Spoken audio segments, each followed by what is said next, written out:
आज की इस वीडियो में बात करेंगे क्लास 12th की सोशोलॉजी के बारे में। चैप्टर है पहला, संरचनात्मक परिवर्तन। सेकंड बुक है हमारी सोशोलॉजी की। इसका दूसरा पार्ट देखने वाले हैं। पार्ट 1 में हमने कुछ इंपॉर्टेंट क्वेश्चन डिस्कस किए थे और 2-3 क्वेश्चन है इस वीडियो में जो हमें डिस्कस करने हैं। यहाँ से आपके पेपर में क्वेश्चन जरूर आ सकते हैं। वीडियो को ध्यान से देखें और टेलीग्राम ग्रुप जरूर ज्वाइन करें। Class 12th ESP new group, सारी अपडेट आपको हमारे ग्रुप से मिल जाया करेगी टाइम टू टाइम। बात करते हैं यहाँ पे ऐप के बारे में। आप हमारी ऐप को जरूर डाउनलोड करें। यहाँ पे आपको एमसीक्यू क्विज क्विज सेक्शन में आप जाओगे तो आपको वहाँ पे एमसीक्यू टेस्ट मिल जाएंगे और जल्दी ही हम इसमें सोशोलॉजी के, होम साइंस के, इंग्लिश के और हिंदी वगैरह के, फिजिकल एजुकेशन के एमसीक्यू क्वेश्चन जो है वहाँ पे प्रोवाइड कराने वाले हैं। ठीक है, तो आप वहाँ से टेस्ट दे सकते हैं। बात करते हैं सबसे पहले क्वेश्चन की। ब्रिटिश उपनिवेशीकरण का भारत के उद्योग पर बुरे प्रभाव बताओ। तो देखिए, जो ब्रिटिश उपनिवेशवाद के बारे में लास्ट वीडियो में हमने पढ़ लिया था कि किस प्रकार से उपनिवेशवाद का असर, आज भी देश आज़ाद हो चुका है लेकिन आज भी इसका असर कहीं ना कहीं हमारे ऊपर है। चाहे हमारा रहन सहन हो, चाहे हमारा खान पान हो, चाहे हमारा एजुकेशन सिस्टम हो या हमारे देश के कानून हो, कहीं ना कहीं अभी भी उसी हिसाब से चल रहे हैं। तो इसका हमारे उद्योगों पे क्या बुरा असर पड़ा था, आपको ये बताना है। तो ये भी हम लास्ट वीडियो में डिस्कस कर चुके थे कि भारतीय जो परंपरागत उद्योग थे वो तो अंग्रेजों ने नष्ट कर दिए थे और यहाँ से कच्चा माल ले जाने लगे थे, वहाँ पे वस्तुएं निर्मित करते यूरोप में और वहाँ से वापस लाके चीज़ें हमें बेच देते थे। तो इस तरीके से उन्होंने कर दिया था। जो भारतीय परंपरागत उद्योग था वो तो नष्ट हो चुका था। तो उसी के बारे में आपसे यहाँ पे पूछा जा रहा है। देखिए, भारत के कुछ क्षेत्रों में औद्योगिक क्षरण, जिसको हम डी इंडस्ट्रियलाइजेशन भी कहते हैं, यानी औद्योगिक क्षरण जो था ये होने लगा।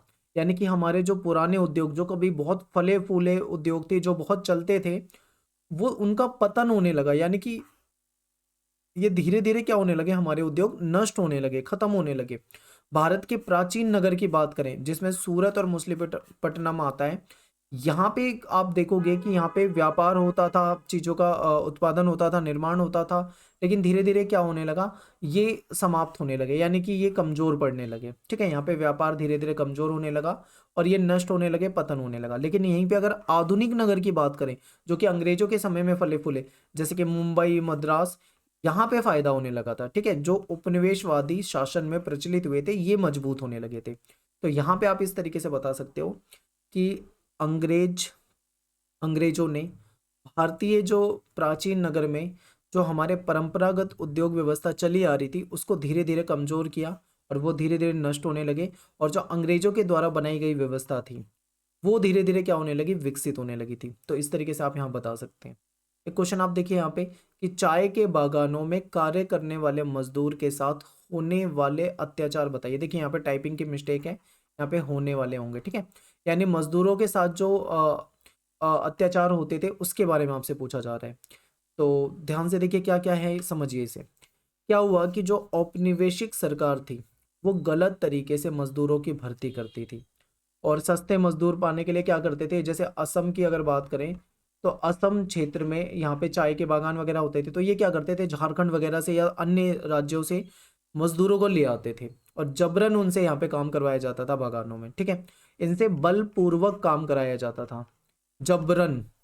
ब्रिटिश व्यवसायियों के लिए सरकारी बल का प्रयोग करके बागान के जो मजदूर थे उनसे सस्ते में काम कराया जाता था। यानी जो उनकी मजदूरी बननी चाहिए उससे कम पैसा इनको देकर इनसे जबरन काम कराया जा रहा है, बल प्रयोग किया जा रहा है। यानी कि एक तरह से आप कह सकते हो उनका शोषण हो रहा है यहाँ पे। ठीक है, बागान वालों को फायदा पहुंचाने के लिए, यानी जो बागान के मालिक जो भी रहे होंगे या बागान वाले जो भी हैं उनको फायदा पहुंचाने के लिए मजदूरों पर कड़े से कड़ा बल प्रयोग किया जाता था।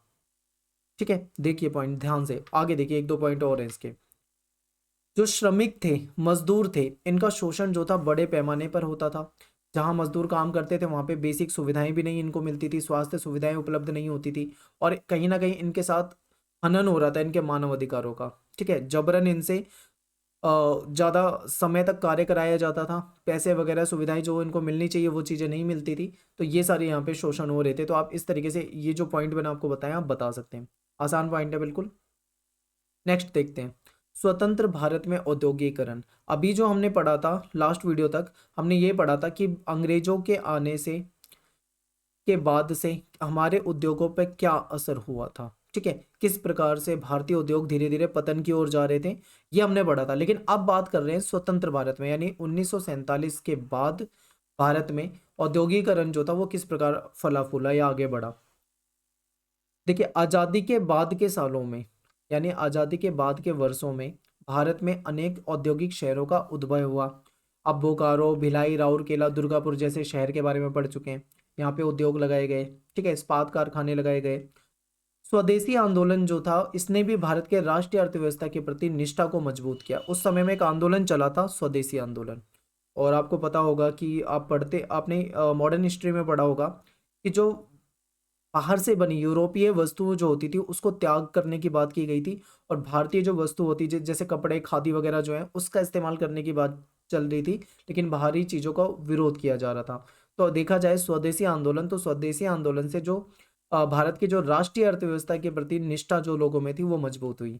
लोगों ने ये महसूस किया कि गरीबी को दूर किया जा सकता है, क्योंकि भारत जो आज़ाद हुआ था बहुत ही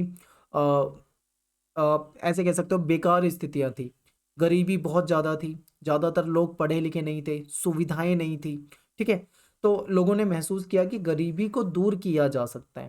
भारतीय राष्ट्रवादियों ने अनुमान लगाया, जो देश प्रेमी थे, राष्ट्रवादी थे, उन्होंने ये अनुमान लगाया कि तीव्र और वृहद औद्योगिकरण के द्वारा आर्थिक स्थिति में आवश्यक सुधार किया जा सकता है। अगर इन्होंने ये कहा कि अगर औद्योगिकरण तेजी से करा जाए, भारतीय उद्योगों का में बना हुआ सामान हम खरीदें, तो इस तरीके से क्या होगा, भारतीय उद्योग भी विकसित होंगे, भारतीय लोगों को वहां पे रोजगार भी मिलेगा और धीरे धीरे गरीबी भी दूर की जा सकेगी। इस तरीके की बातें चली यहाँ पे। तो ये पॉइंट आपको यहाँ पे याद रखना है। अब देखिए, एक पॉइंट आप ये भी यहाँ पे समझिए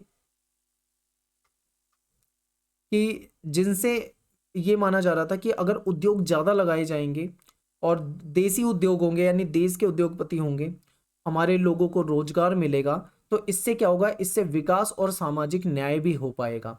भारतीय मशीनीकृत उद्योगों का विकास हुआ और इन्हें बनाने वाले उद्योग पब्लिक सेक्टर के विस्तार और बड़े कोऑपरेटिव सेक्टर को महत्वपूर्ण माना जाने लगा। ये माना जाने लगा कि भाई औद्योगिकरण की बहुत ज़्यादा जरूरत है भारत में।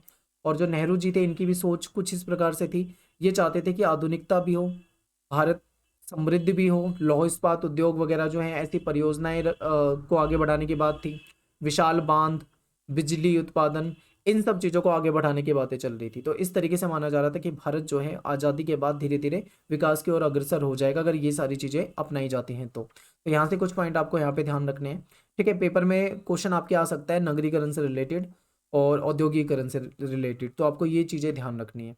तो आज का ये जो वीडियो था यहीं पे ख़त्म होता है, और इस चैप्टर में से लगभग लगभग हमने आई थिंक 6 से 7 क्वेश्चन डिस्कस किए हैं, और इससे बाहर आपका कोई क्वेश्चन नहीं आएगा। आप क्योंकि चैप्टर में ज़्यादा बनते ही नहीं है क्वेश्चन, मेन जो भी बनता था वो सारा मैंने आपको वीडियो में बताया है, और आप सपोर्टिंग मटेरियल से पढ़ सकते हैं क्योंकि उसमें भी काफ़ी समराइज करके दे रखा है, यानी कि आपको समरी टाइप की बना के दे रखी है। और एनसीईआरटी पढ़ोगे तो एनसीईआरटी में भी चैप्टर जो है काफ़ी आसान है। तो वीडियो को देखने के लिए धन्यवाद। लाइक ज़रूर करें, कमेंट करें, शेयर कर दें। Thanks for watching. जय हिंद, जय भारत।